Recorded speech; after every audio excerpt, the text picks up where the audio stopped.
Welcome to pro share market. Turkey के stock market में हलचल, शॉर्ट सेलिंग बैन और बायबैक रूल्स में रिलैक्सेशन। टर्की के कैपिटल मार्केट रेगुलेटर्स ने एक बड़ा कदम उठाया है। अब सभी स्टॉक पर शॉर्ट सेलिंग बैन कर दी गई है। पहले ये बैन सिर्फ टॉप 50 लिस्टेड कंपनी तक सीमित था, लेकिन अब पूरी स्टॉक मार्केट पर लागू हो गया है। इसके साथ ही लिस्टेड कंपनीज को अपने शेयर्स को पिछले मार्केट क्लोज प्राइस से ऊपर बायबैक करने की भी परमिशन मिल गई है। मार्जिन ट्रेडिंग के लिए minimum equity capital protection requirement भी 35% से घटाकर 20% कर दी गई है। मार्केट में गिरावट की वजह क्या है? ये सारे कदम इसलिए उठाए गए हैं क्योंकि पिछले कुछ दिनों से टर्की की स्टॉक मार्केट और करेंसी दोनों में जबरदस्त प्रेशर में थे। बात तब और बिगड़ गई जब इस्तांबुल के मेयर इकरेम इमामोग्लू, जो कि प्रेसिडेंट एर्डोगन के बड़े राइवल है, उन्हें अरेस्ट कर लिया गया।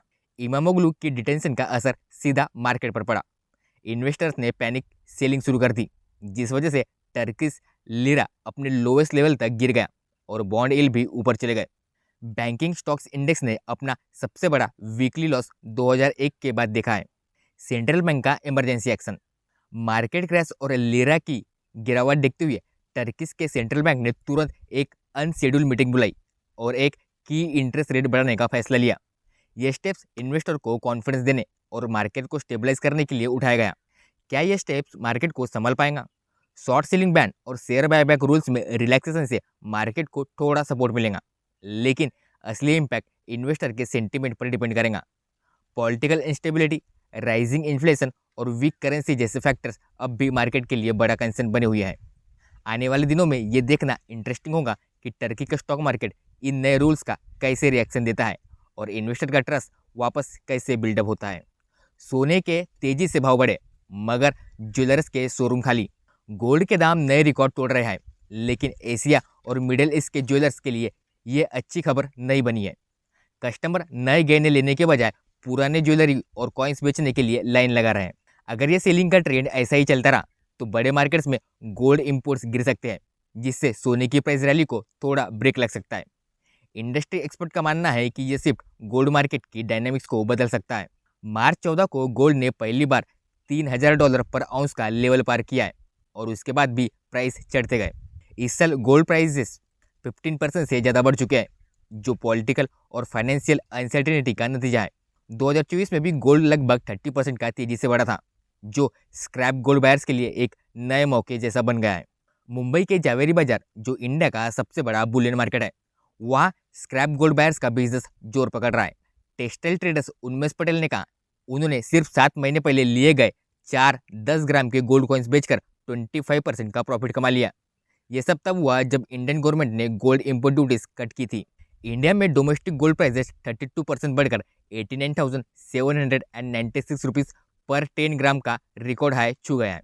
India Boolean and jewellers association के प्रेसिडेंट पृथ्वीराज कोठारी का कहना है कि अगर गोल्ड प्राइसेस ऐसे ही ऊपर बने रहे तो इंडिया की ओवरऑल गोल्ड डिमांड 2025 में 30% से गिर सकती है।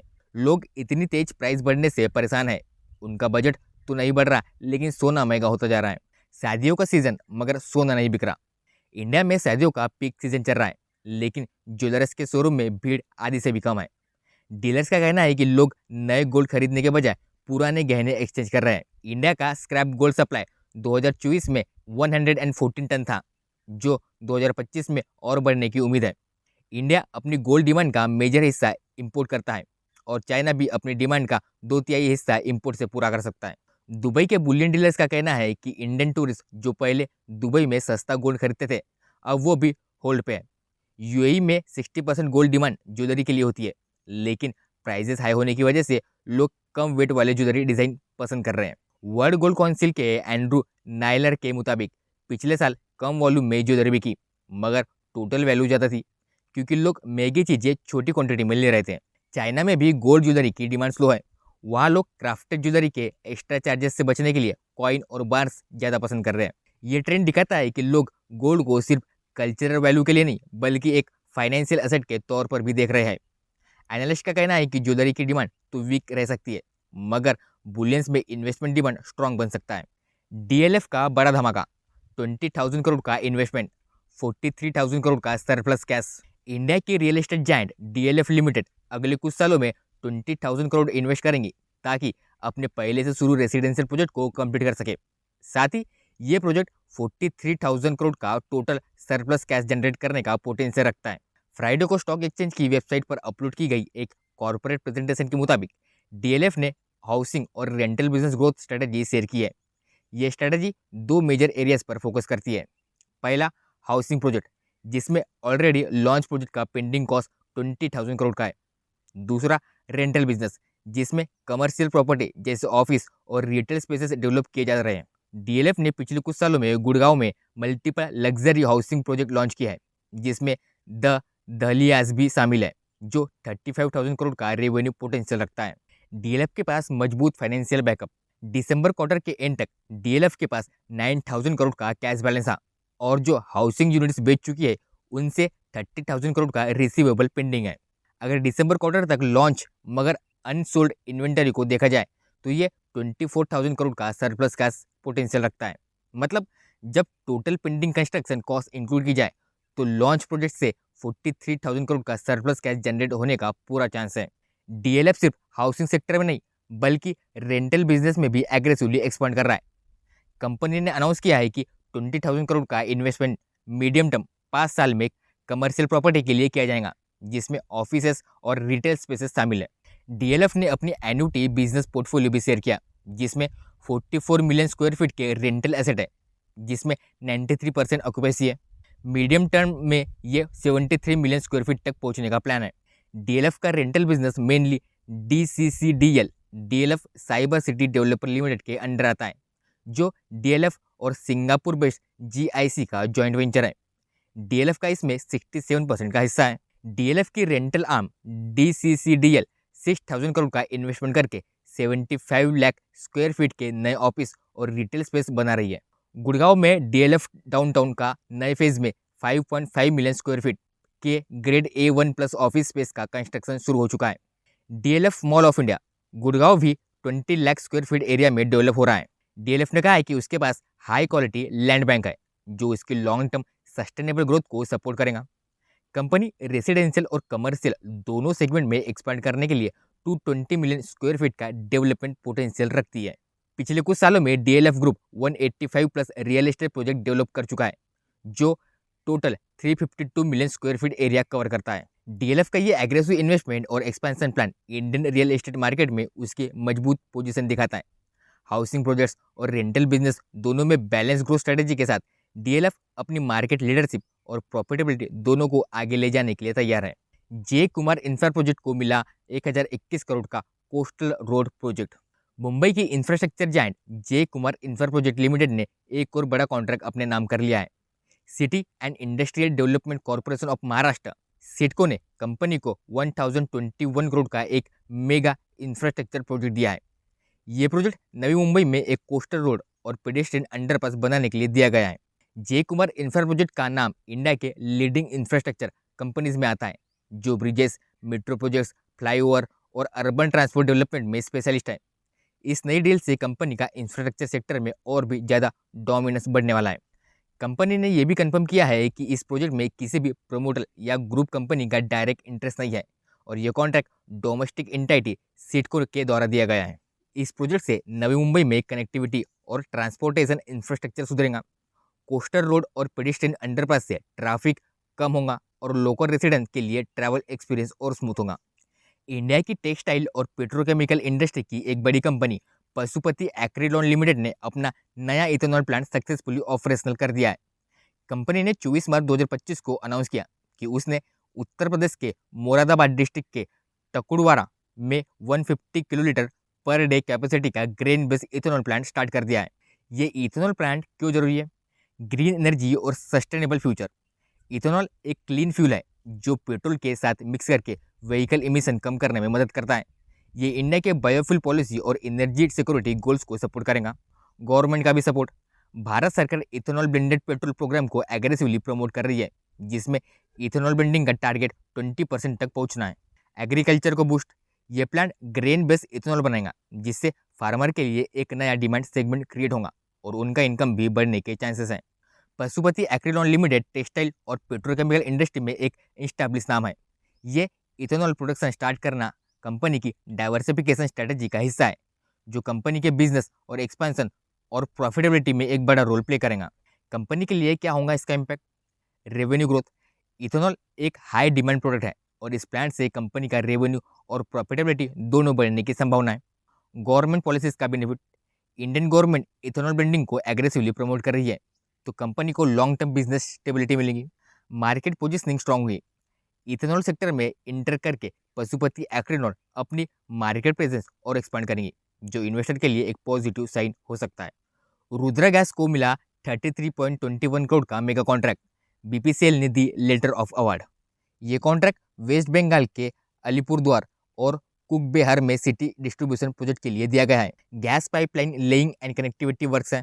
प्रोजेक्ट का नाम MDPE pipeline laying and associate work phase 3 with last mile connectivity and direct marketing agency for city gas distribution project. इसका एग्जीक्यूशन टाइमलाइन है 8 महीने, 7 महीने मैकेनिकल वर्क प्लस 1 महीना कमिश्निंग वर्क। कॉन्ट्रैक्ट को 3 पार्ट में डिवाइड किया गया है।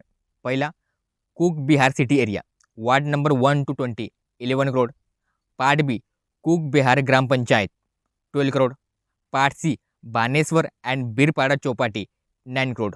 रुद्र गैस के लिए क्या है इसका इम्पैक्ट? मार्केट प्रेजेंस स्ट्रांग होगी। ये कॉन्ट्रैक्ट रुद्र गैस की मार्केट पोजीशन को और मजबूत करेगा और उसको गैस डिस्ट्रीब्यूशन सेक्टर में एक लीडिंग प्लेयर बनाने में मदद करेगा। Revenue growth. 33 करोड़ का प्रोजेक्ट कंपनी के रेवेन्यू और प्रॉफिटेबिलिटी को बूस्ट करेगा और फ्यूचर प्रोडक्ट के लिए क्रेडिबिलिटी बढ़ाएगा। गवर्नमेंट पॉलिसी का बेनिफिट। ये प्रोजेक्ट हर घर गैस और ग्रीन एनर्जी इनिशिएटिव को सपोर्ट करेगा, जो इंडिया के नेचुरल गैस अडोप्टेशन गोल्स के लिए जरूरी है। बीपीसीएल इंडिया एक leading PSU oil and gas company है और उसका कॉन्ट्रैक्ट मिलना रुद्र गैस की टेक्निकल और ऑपरेशनल एक्सीलेंस को दिखाता है। इसका मतलब है कि कंपनी को large scale infrastructure project handle करने का ट्रस्ट मिल रहा है, जो आगे और नए कॉन्ट्रैक्ट लेने में मदद करेगा। SBC एक्सपोर्ट को मिला 9 करोड़ का रिपीट एक्सपोर्ट ऑर्डर दुबई से। Indian textile company SBC export limited के लिए एक और बड़ी खुशखबरी आई है। कंपनी ने दुबई की गाओगी ब्रदर्स होलसेलर से 9.36 करोड़ का रिपीट एक्सपोर्ट ऑर्डर सिक्योर किया है। ये order T shirt, trousers, shorts और वेरियस गारमेंट आर्टिकल्स का सप्लाई करने के लिए मिला है। ये ऑर्डर SBC एक्सपोर्ट के लिए इतना इंपॉर्टेंट क्यों है? International expansion. ये डील SBC एक्सपोर्ट के इंटरनेशनल प्रेजेंस को और मजबूत करेंगी। Stable revenue stream. ये रिपीट ऑर्डर है जो दिखाता है कि दुबई के बायर्स SBC के प्रोडक्ट से खुश हैं। रिटेल मार्केट में एंट्री। SBC एक्सपोर्ट ने दुबई के day to day retail chain store के साथ स्ट्रैटेजिक टाई अप किया है, जो कंपनी के गारमेंट्स UAE मार्केट में सेल करेगा। डे टू डे दुबई का एक फेमस रिटेल चेन है जो 1998 से मार्केट में है। ये चेन अफोर्डेबल प्राइसिंग और क्वालिटी प्रोडक्ट्स के लिए मशहूर है। इस कोलैबोरेशन का मतलब है कि SBC एक्सपोर्ट के गारमेंट्स UAE के टॉप रिटेल स्टोर में मिलेंगे, जो कंपनी के ब्रांड को और भी स्ट्रांग विजिबल करेगा। इंडिया की leading power infrastructure company diamond power infrastructure limited को अदानी ग्रीन एनर्जी से 2146 करोड़ का मेगा ऑर्डर मिला। ये ऑर्डर गुजरात के खावड़ा पावर प्रोजेक्ट के लिए कंडक्टर सप्लाई करने का है, जो रिन्यूएबल एनर्जी इंफ्रास्ट्रक्चर में एक बड़ा स्टेप है। ऑर्डर का ब्रेकडाउन। सोलर और विंड प्रोजेक्ट के लिए सप्लाई। DPIL अलग अलग लोकेशन पर हाई टेंशन और लो टेंशन पावर केबल सप्लाई करेगा। की highlights. Khavda solar power project के लिए 50 किलोमीटर से लेकर 273 किलोमीटर तक हाई वोल्टेज केबल का supply. Khavda wind power project के लिए PSS सबस्टेशन के लिए टोटल 212 किलोमीटर तक HT केबल्स। और सबसे बड़ा ऑर्डर PSS 14 प्रोजेक्ट के लिए 411 करोड़ का conductor supply. Diamond power infrastructure के लिए क्या है इसका इम्पैक्ट? Revenue boost. 2146 करोड़ का ऑर्डर कंपनी के फाइनेंशियल्स को स्ट्रांग पुश देगा। Renewable energy expansion. इंडिया में सोलर और विंड पावर प्रोजेक्ट बढ़ने से कंडक्टर की डिमांड भी तेजी से बढ़ रही है। अडानी ग्रुप के साथ पार्टनरशिप। ये डील DPIL के लिए फ्यूचर में और भी बड़े इंफ्रास्ट्रक्चर कॉन्ट्रैक्ट लाने का मौका दे सकती है। मैन्युफैक्चरिंग कैपेसिटी का एक्सपेंशन। DPIL का वडोदरा में 110 एकड़ का मैन्युफैक्चरिंग प्लांट है, जो पावर कंडक्टर्स और केबल बनाने में इंडिया का सबसे बड़ा सिंगल लोकेशन फैसिलिटी है। Diamond power infrastructure limited India के सबसे पुराने और तेज ग्रोइंग पावर केबल और कंडक्टर मैन्युफैक्चरर्स में से एक है। 9600 किलोमीटर पर ईयर की प्रोडक्शन कैपेसिटी के साथ DPIL इंडिया और 12+ देशों में अपने कस्टमर को सप्लाई करता है।